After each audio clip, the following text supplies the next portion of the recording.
مولانا یہ چیز ضرور آپ سے جاننا چاہوں گا، اور ایک بڑا سوال بھی پیدا ہو رہا ہے کہ تبلیغی جماعت کو لے کر سعودی عرب کی طرف سے جس طرح سے یہ بیان جاری ہوئے اور اس کے بعد انڈین میڈیا پورا پروپیگنڈا کے طور پر اس کو دکھا رہا ہے، کیا اس کے اوپر فرق پڑے گا؟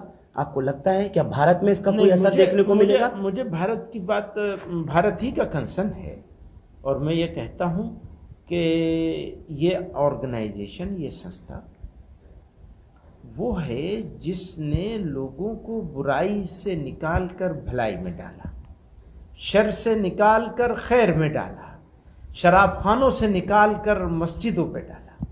اس آرگنائزیشن کو کلب کرنا کسی ایسے کام سے یہ بڑی ناانصافی ہے، اور ہم اپنی جمعیت کے لوگوں سے، اسی طرح علماء کرام سے، مساجد کے ائمہ سے یہ اپیل کر رہے ہیں کہ کل کے خطبے میں، پرسوں جو جمعہ آ رہا ہے آنے والا، زور سے اس کو بیان کریں، اس کی خدمات کو۔ یہ تو یعنی تبلیغی جماعت کی آپ نے کہا انسانیت کے لیے خیر خواہی کی اس سے بہتر کوئی دوسری آرگنائزیشن دنیا میں آپ کو ڈھونڈنے سے نہیں ملے گی جس نے اس طرح سے انسانیت کی خیر خواہی کا کام کیا ہو۔ اور پھر ایک اور بات ہے کہ صرف ایک سوسائٹی کے اندر، اس سے باہر نہیں نکلتے ہیں، اسی وجہ سے کہ اس کو غلط معنی پہنائے جائیں گے اور اس کا پولیٹیکل مس یوز کیا جائے گا۔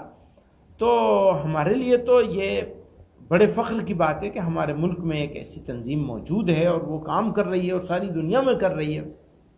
لیکن اسی تبلیغی جماعت کو تو میں فرق پڑے گا کیا مولانا؟ میں نہیں سمجھتا کہ کوئی فرق پڑے گا، انشاءاللہ کوئی فرق نہیں پڑے گا اس کو۔ آپ کو کیا وجہ نظر آتی ہے کہ سعودی عرب نے اس طرح کا یہ بیان جاری کیا؟ کچھ پولیٹیکل ریزنز ہوں گے، کچھ نیشنل، کچھ انٹرنیشنل پریشر ہو سکتا ہے، ویسٹ کا ہو سکتا ہے، کہیں ایسٹ کا ہو سکتا ہے، کچھ بھی ہو سکتا ہے۔ تو اب یہ تو وہی بتائیں گے کہ ان کو کیا ریزن دکھ رہا ہے۔ غلط فہمی بھی ہو سکتا ہے درست کر لیا جائے، تو یہ تو وقت بتائے گا کہ کیا ہوگا۔ وہ یہ کہہ رہے ہیں کہ تبلیغی جماعت جو ہے وہ جو رسول اللہ کی سنت ہے اس سے بھٹک کر کے کام کر رہے ہیں، اور ایک انہوں نے احباب، اسی لیے کہہ رہا ہوں کہ غلط فہمی بھی ہو سکتی ہے، تو وقت بتائے گا کہ کیا ہوگا اس میں۔ آپ کو کیا لگتا ہے ہونا چاہیے سعودی عرب کے ساتھ بات چیت کم سے کم ہو، یا ان کی آپ جو غلط فہمی کی طرف آپ اشارہ کر رہے ہیں؟ آف کورس ان سے بات چیت ہونی چاہیے، اور بات چیت کر کے ان سے اس مسئلے کو حل کیا جانا چاہیے۔ انڈین میڈیا اس کو جس طرح سے دیکھ رہا ہے، آپ بھی ضرور دیکھ رہے ہوں گے، انڈین میڈیا تو بیچارہ بیماری میں مبتلا ہے۔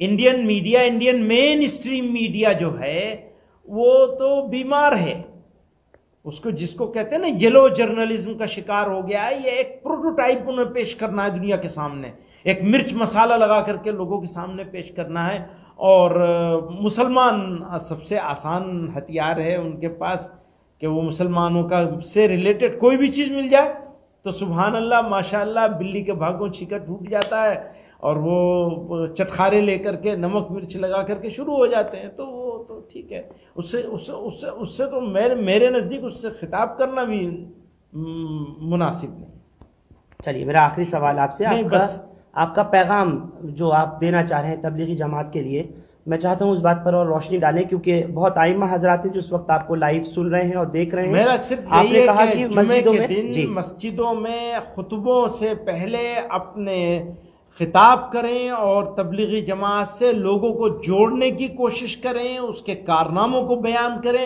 اپنے آپ کو بھی جوڑیں اور مسلیان کرام کو بھی جوڑیں۔